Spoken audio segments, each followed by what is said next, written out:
So I'm going to talk about Laura Mulvey's piece, Visual Pleasure and Narrative Cinema. And in this piece, she introduces the concept of male gaze theory. According to kind of what I found, there had already been some writing about the gaze, particularly in film studies. But as far as I could tell, she was the first person who really talked about specifically the male gaze and basically how patriarchy has informed narrative cinema specifically. Okay, so this is Laura Mulvey. All right, so this is the title of her work. It's a pretty well-known piece. If you look into like feminist studies, it's mentioned a fair amount, and when you look into male gaze theory, it's specifically mentioned, and as you can see here, it was published in 1975. So basically, what she does is first she sets up how psychoanalysis is informing her theory. And of course, she talks about Freud. We got the phallocentrism here. Favorite. He was awfully interested in penises, but anyway.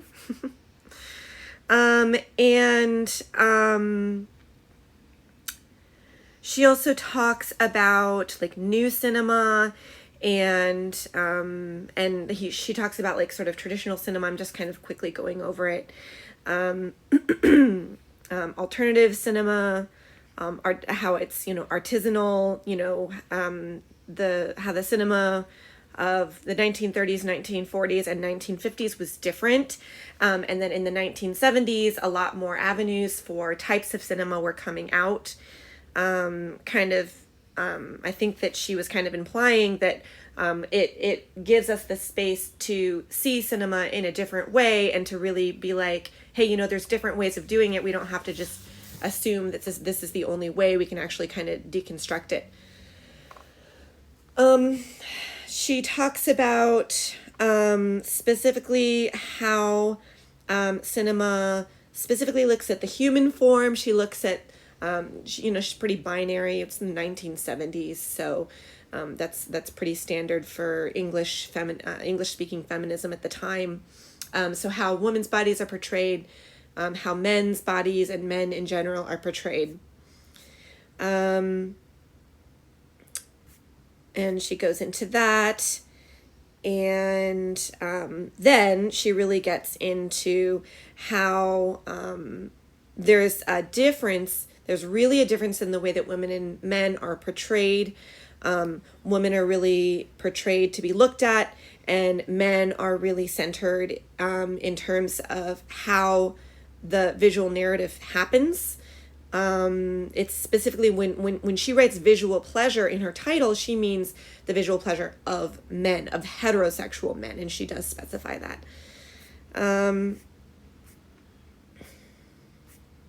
So I'm just kind of going through and just kind of looking at the subtitles. She looks at a few specific types of movies. She looks at Hitchcock and another filmmaker, Sternberg. Sternberg. And she looks at a few films of theirs. She spends more time on Hitchcock. Hitchcock is, I don't know very much about film, but it seems like people talk about him a lot. All right, and then finally she has the summary. All right, so let's just go back to the beginning, and I'm going to kind of go through it a little bit. So basically, in the beginning, what she says that she's using psychoanalysis to talk about film. And I studied psychology in university, and I love talking about psychology, but for me, I was like, really? It's a movie. Like, this is not like internal psychology, this is a movie. But I did actually feel especially by the time I got to the middle of this, I really did feel that she kind of at least made a point for what her perspective was. So, psychology is about the individual subject, but psychology does, it's true, also involve social formations. So psychology can be used to look at society.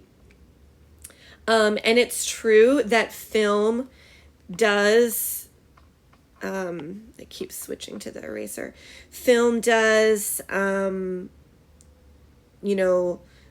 portray things in a certain way, kind of what's socially acceptable. And then, here she's like, so because of that, film is used to portray the unconscious of patriarchal society. All right, so now she gets into phallocentrism, and of course, you can guess that Freud is coming up. So, and she does also talk about the castrated woman trope. Now, I gotta be honest, I don't know a whole lot about this. I don't have a penis. Like, I don't know why you need to know that, but that's what I brought to the reading of this. And I don't understand why that's a problem for someone to not have a penis. I have not read about this, but apparently Freud wrote about it at some length. I don't think Mulvey is the only one to have brought this trope up and talked about its importance. So I'm just going to kind of leave that there. I'm not the best person to talk about that. But it's there. All right, so here's something pretty important. So what she says is that, like, what the woman in the video, the function of the woman in the video is doing, is they're symbolizing the castration threat and raising her child into the symbolic. All right, that took me a while to kind of understand what she means by she didn't really go into a lot, like specifically raising her child into the symbolic, but she does talk about some other symbolism in this. Here we see she turns her child in the signifier of her own desire to possess a penis. This is the entry into the symbolic. To be honest, I don't totally understand all of this. Let's kind of skip over this because, I don't really understand the castration trope. I'm not following her, to be honest, and I don't think that's just because I'm not familiar with this. She didn't really flesh those parts of this out, I felt. Now, I might be wrong. Please feel free to read this and disagree with me. I'd love that, and I'd love to hear your thoughts about it. But what I did understand is this kind of stuff, saying that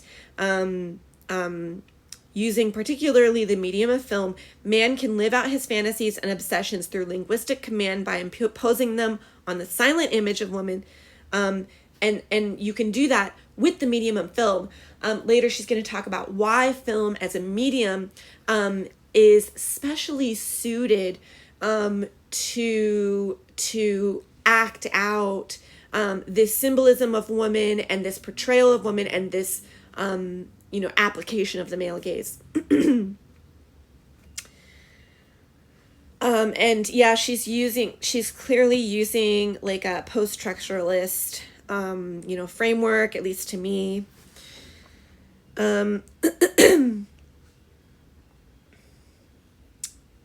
And all right, so then she gets into kind of cinema in general and why cinema as a medium is special. So I said she got into that. So here's where she's getting into it. So she says that cinema shows our unconscious as formed by the dominant order. And for me, I'm not a film critic. I don't like watching movies. For my own personal reasons, I have difficulty sitting through them. I've never been a super film buff. So I wasn't familiar with this kind of thing, but the way she wrote about it, I was like, yeah, okay, I can see that. I can't make this bigger actually. So like I said, it's no longer monolithic. She's like, when things were different in the 1930s, 40s, and 50s, Now things have changed and alternative cinema has developed. So yada yada. All right. But now she's just talking about, just like things have changed. Okay. And so I think that what she's saying here is like the newer cinema, the avant-garde cinema, is doing some different things than it did, because back when Hollywood was totally controlling absolutely all of the films, it was, monolithic, and it was really about making money, and now it's about having some different kinds of narratives going on.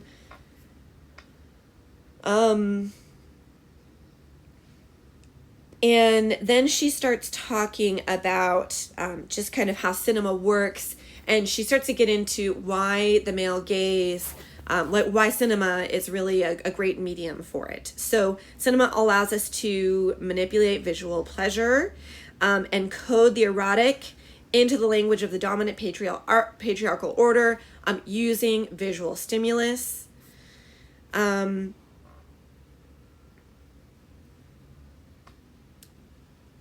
And okay, why did I write this? Let's go in. Let's look at this.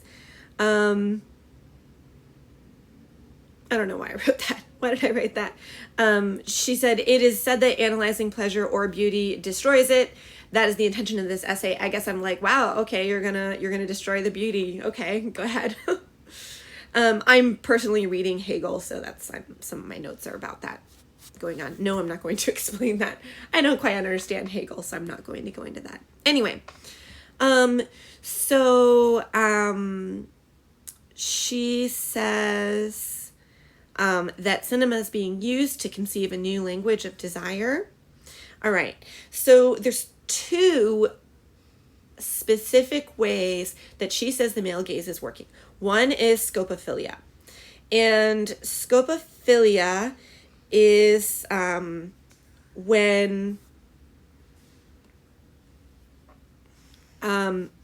basically taking other people as objects and seeing them as an object and having a sexual reaction to that. And scopophilia is a lot about voyeurism. And, it's about having a controlling and curious gaze. And so, of course, you can really easily see why why film is a great medium for this, because in film, you're seeing the gaze through the camera and you can see like everything in the film. You can see people's most intimate moments, and not be found out.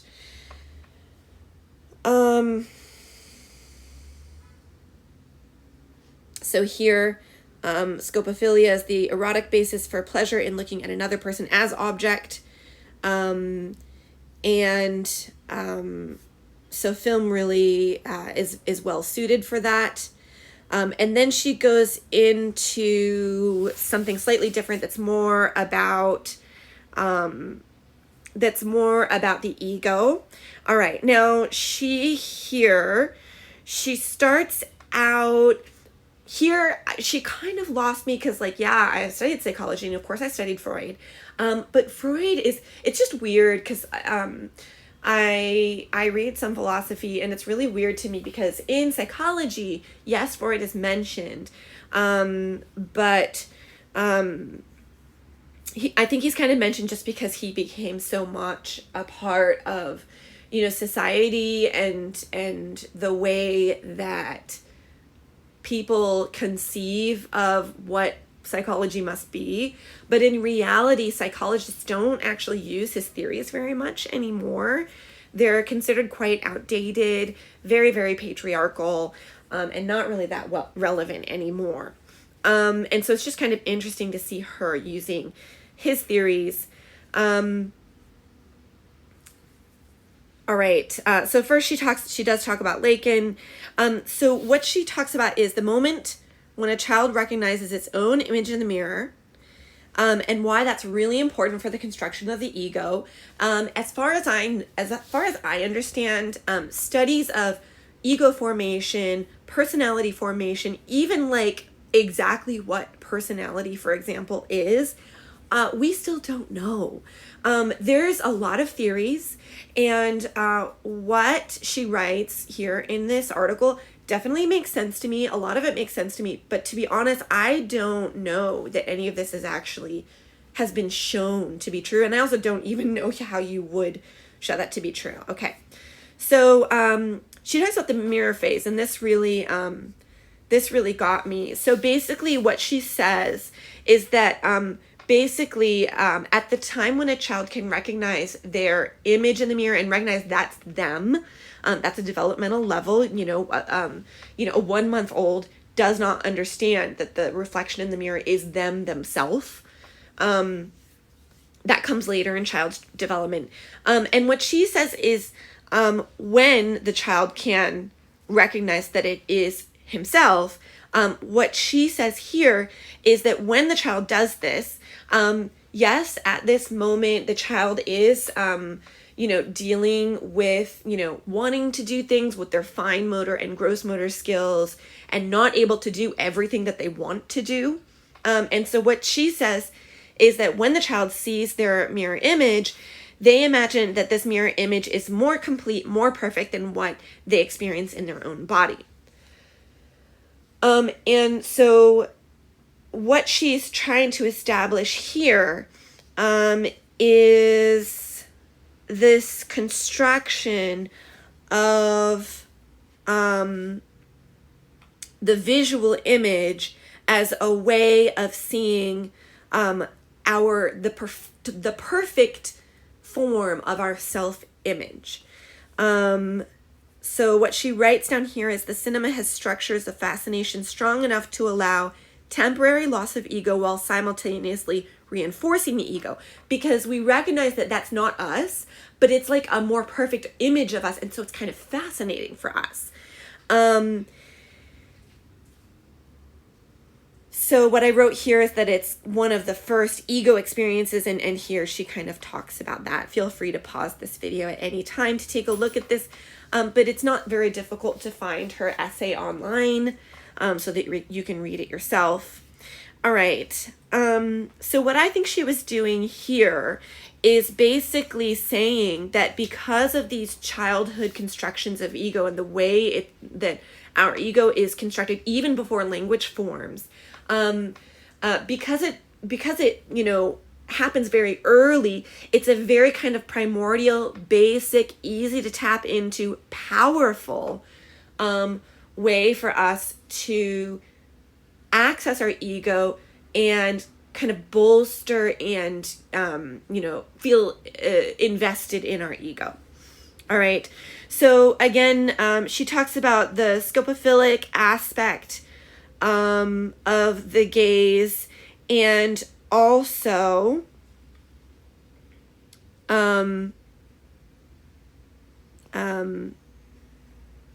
narcissism and constitution of the ego. And so it's like both the pleasure in kind of like sneaking a look, and also the personal investment in how it reinforces our ego when we see these images of the main character.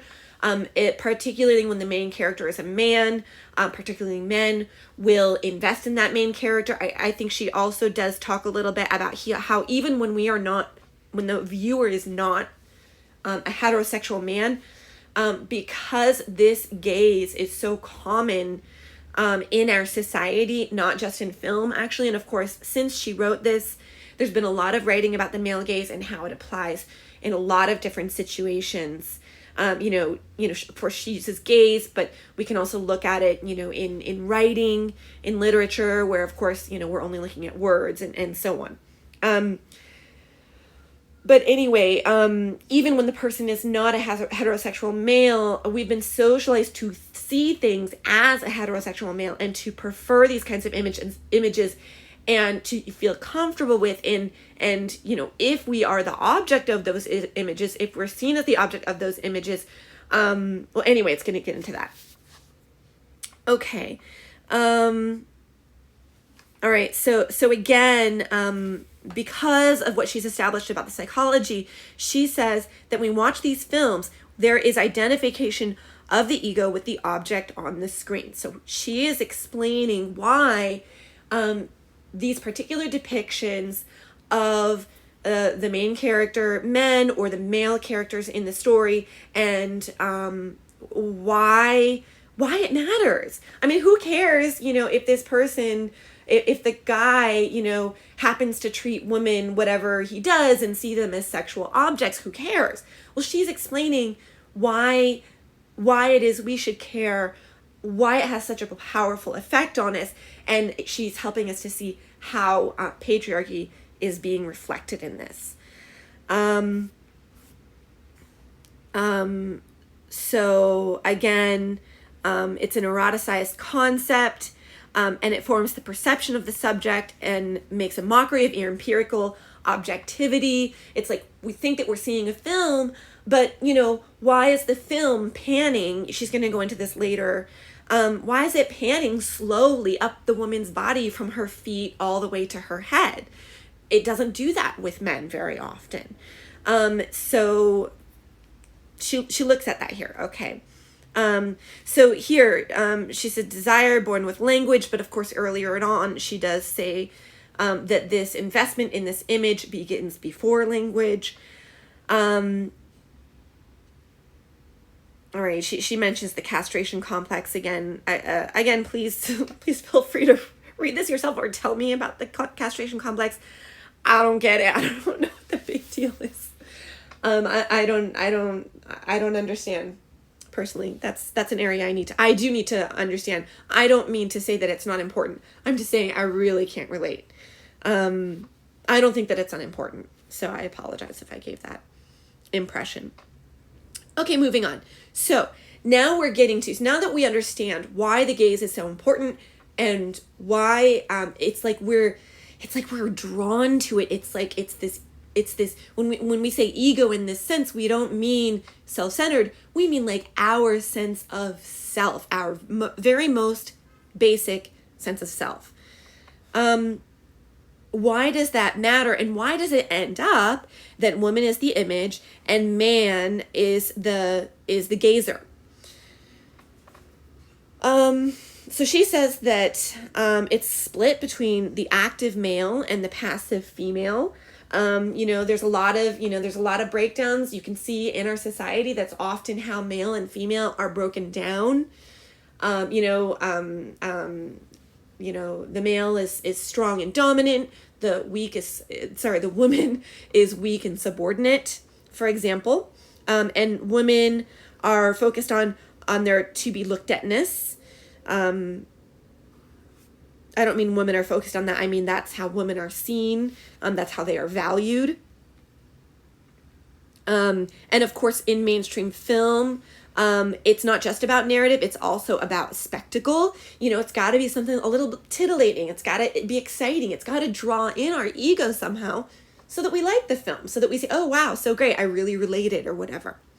Okay, so she also says that the presence of the woman is an indispensable element of the spectacle, because, this symbolism, I guess this, symbolism of castration and all this kind of stuff and this erotic look, it's fun. We like to see that and we enjoy it.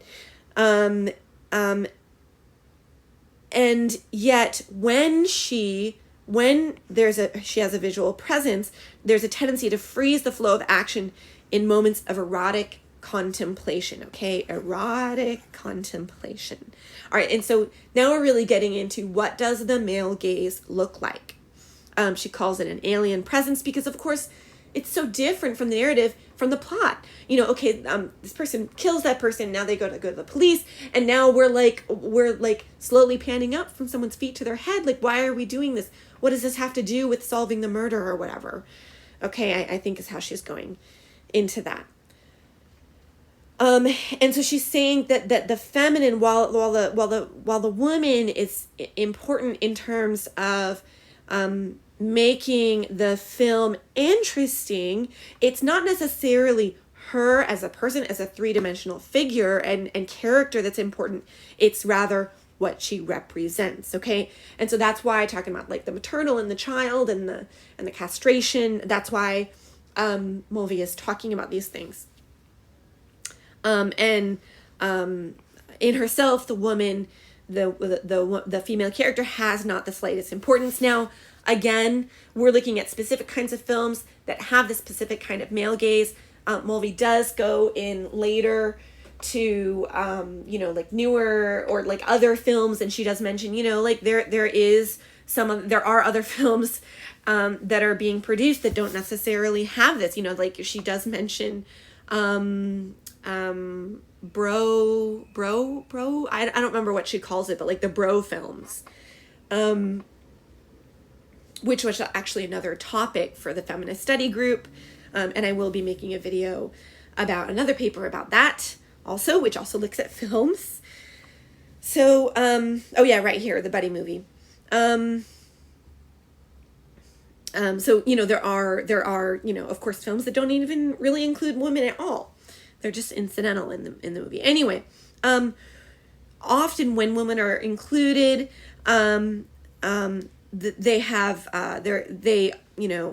the characters function on two levels. Erotic object for the characters within the screen story, and erotic object for the spectator. So remember, we go back to the scopophilia and back to the ego. So scopophilia, our erotic desire to be a peeping Tom, basically. And then the erotic object for the character, why does this matter? Because we identify with the character. All right, and so then she gets into something which I thought was really interesting. Remember, I talked about the panning from the feet to the head. But then she talks about something that I found really interesting. She talked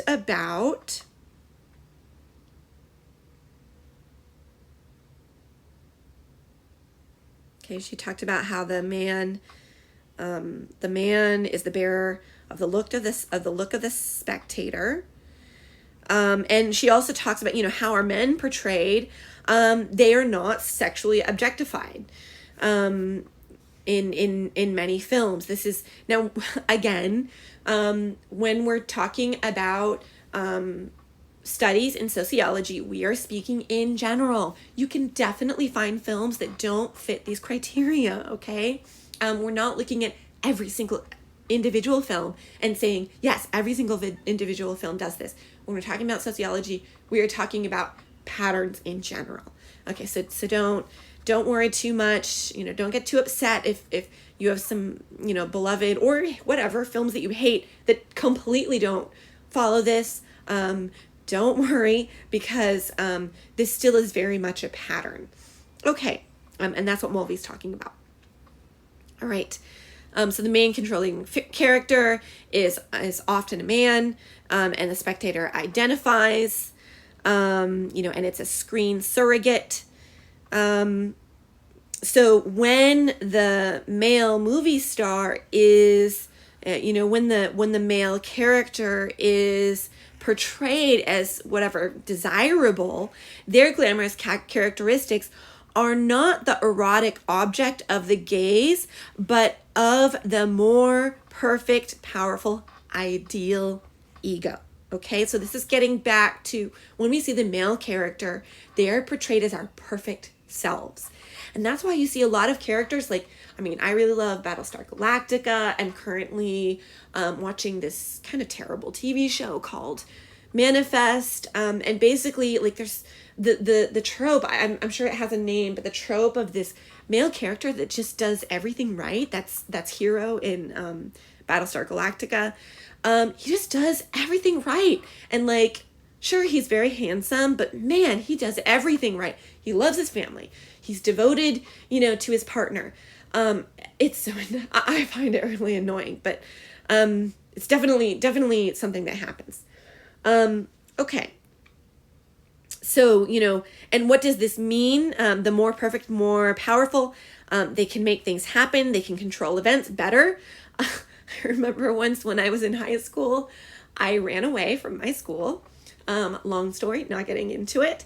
And I was terrible at it. And as I was facing the fact that I was probably going to fail and get caught, I was like, man, it seems so easy in movies. So yeah, watching those movies, I'm like, hey, yeah, I could totally rob a bank. That's not that hard. But anyway, I think it probably is a little bit harder. And so it gets back to, that what she talked about earlier with the child seeing their image in the mirror, where she says that the child imagines that their reflection in the mirror has better motor coordination. Now, I'm not sure how really valid that is. I'm not sure if we've really found that that's really how ego development happens and self-perception happens and self-image. I personally did not feel that Mulvey made the case to me that that's really what happens. But interesting. Okay. I might be wrong again. Okay, so again, there's this this gender dimorphism. Woman is the icon, man is the active figure. And again, the audience is the alienated subject, and the male character is, their imaginary existence. So I'm just kind of going through. This was really interesting too. She talks about basically like what happens inside a theater. And how do films work? So films are working like basically one thing that people are trying to do when they're making a film is to make you forget that you're the audience. They want to make you feel part of this story, right? That's often how we say, we thought a movie was great. We say, oh, I really lost myself in the story. I felt like I was there. We laugh and we cry with the characters. Like that is what they're seeking to do. And she talks about how, so films are trying to blur the boundary between spectator and participant in the film. And she talks about this. So she talks about how this spectator, us as the audience, are engaging in a scopophilic fantasy. We are the peeping toms, like I said earlier. And so when we see the film, the close-ups of the legs, of the lips, when we see women's bodies portrayed in a certain way, and we are identifying with this image, it's like we are gaining control and possession of the woman ourselves. And, she talks about, she brings up some sort of, falling in love means that you become the man's property. And, she talks about some other kind of tropes. After you fall in love, you become less glamorous. She's looking at a couple films. Only Angels Have Wings, To Have and Have Not. I don't know these films. I've never seen them. All right, and then again, she gets into the castration thing, the importance of a lack of a penis, and how this is threatening. And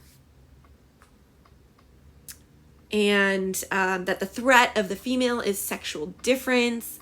Again, I don't see it, but for me, when I read this, I was like, it kind of sounds to me like it's like when we see the sexual other, or when we see the depiction of the sexual other, because of course, again, everybody watching the film is not a man, a heterosexual man, but when we see it depicted in these ways, when we see men depicted in a certain way, women depicted in a certain way, it's like it's enforcing this sex gender binary that there's only two ways to be, that the woman is threatening, that the man is what we identify with, that the woman is, to be subordinated, the man is the active, the one in power of the events. And I just kind of thought that was interesting.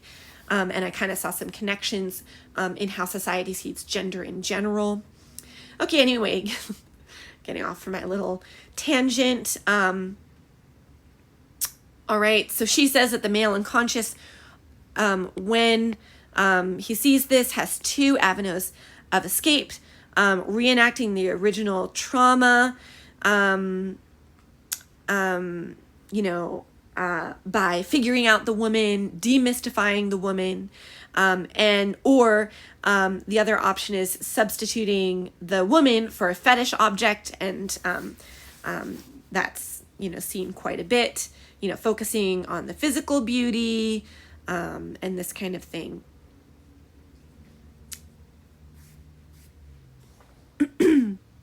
All right, and then she looks at Hitchcock's and Sternberg's movies and how they specifically do this. So that's what she's doing here. She looks at Vertigo. Didn't remember what else. All right, and I mean, she's just kind of like explaining how that happens in those films. And then she just had the summary. We got the scopophilia, we got the ego libido, the identification with these visual images. We've got the woman as passive, the man as active, how the film is a structure of representation, how it represents the ideology of the patriarchal order, and mentions the castration complex, and all this kind of thing. After I read this, I really did feel that, I don't know why that's so small now. I really did feel that I'm going to be kind of looking at films a little bit differently. I'm definitely more curious about the male gaze. I'm certainly curious about ego formation and everything, and that's something that I also, I study psychology, and so I'll certainly be looking into that. But yeah, I really appreciated reading this seminal work on the male gaze. This is a pretty well accepted theory now in feminist studies as far as I can see. So I think this is a really great piece to read. It's not that long. It's 28 pages or something. And as you can see, they were, at least the one that I was looking at, and the pages were pretty small. They didn't actually have a lot of writing on them. And I felt like it was pretty readable, not too much difficult vocabulary. So I really encourage you to look at it. I hope you enjoyed my summary. And what I really hope is that we all can kind of read more and learn more, and we don't have to read, but engage in conversation and try to learn about this stuff, because there's a lot the society teaches us that we just kind of ingest without really thinking about it. A lot of things are created from the perspective of the male gaze. And unless we can really look at that critically, we're not going to be able to understand the impact of what that really means and how it harms us, how it harms both women and men and other genders, everyone. All right, thanks a lot, and I'll see you next time.